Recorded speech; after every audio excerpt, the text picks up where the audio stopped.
بسم الله الرحمن الرحيم الحمد لله رب العالمين والصلاة والسلام على سيد المرسلين وعلى آله وصحبه أجمعين. صلاة ورحمة خواهي گەورەتان لەبێ سەر پەرستشارێنی ئازیز دایک و باوکانی بەڕێز. هەموومان دەزانین مانجی ڕەمەزانی پیرۆز مانجی خێر و بەرەکەت و ڕەحمەتە، مانجی دابەزینی قورئانی پیرۆزە، وەکو خوای پەروەردگار لە قورئانی پیرۆزە دەفەرموێ: شهر رمضان الذي أنزل فيه القرآن هدى للناس وبينات من الهدى والفرقان.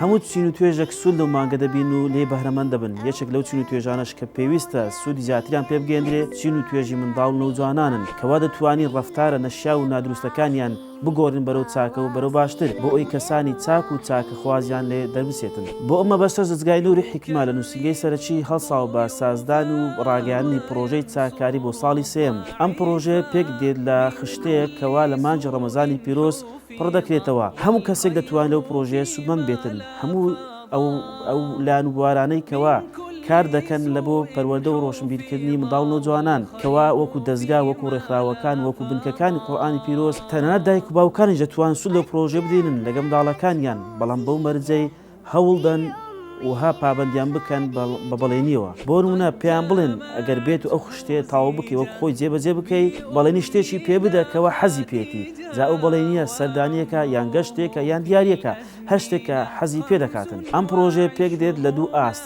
بۆ دوو قۆناغی جیاواز بۆ دوو تەمەنی جیاواز. قۆناغ و ئاستی یەکەمیان بۆ تەمەنی منداڵانە، ئاست و قۆناغی دووەم تایبەتە بە قوتابیانی تەمەن 12 ساڵ و 13 ساڵ و 14 ساڵ و 15 ساڵ و ئەوە زیاتریش ئەوانەی کەوا لە بنکە و لە شوێنەکان دەخوێنن. لە هەردوو پرۆژەکەدا و لە هەردوو خشتەکەدا کۆمەڵێک ئادا و ڕەفتاری جوان هەیە کە منداڵەکان پابەند دەکاتن بۆ ئەوەی لەو مانگەدا بتوانن خۆیان لەسەر ڕابێنن. لە کۆی ئەو بابەتانی کە تێیدایە بابەتی عیبادەت و پەرستشەکان و هەروە ئەذکارەکان و ویردەکان و هەروەها ڕێزگرتن و یارمەتیدان و هاوکاریکردنی دایک و باوک و هەروەها هاوچکەوتی جوان لەگەڵ خوشک و برا لەبەرکردنەوەکانی خوای گەورە و هەروەها خوێندنەوەی قورئانی پیرۆز و مڕاجعەکردنی ئەو میقدارە و ئەو ئەندازەی کە قورئانی پیرۆزی لەبەرە وە کۆمەڵێک ئادا و ڕەفتاری دیکەی جوان کە لەو مانگەدا پێی و پابەند دەگرێت، لەگەڵ ئەوەشدا کۆمەڵێک ئادا و ڕەفتاری نەشیا و نابەجێ هێنا و منداڵاندا لەو مانگەدا کای لەسەرکراوە بۆ ئەوەی منداڵەکە لێ پارێزرێ و لەسەری دوور بکەوێتەوە و خۆی لێ پارێزیتن. لە کۆتاییدا هیوادارم هەمووتان پابەند بەو خشتەیە و سود لەو خشتێ بدێنن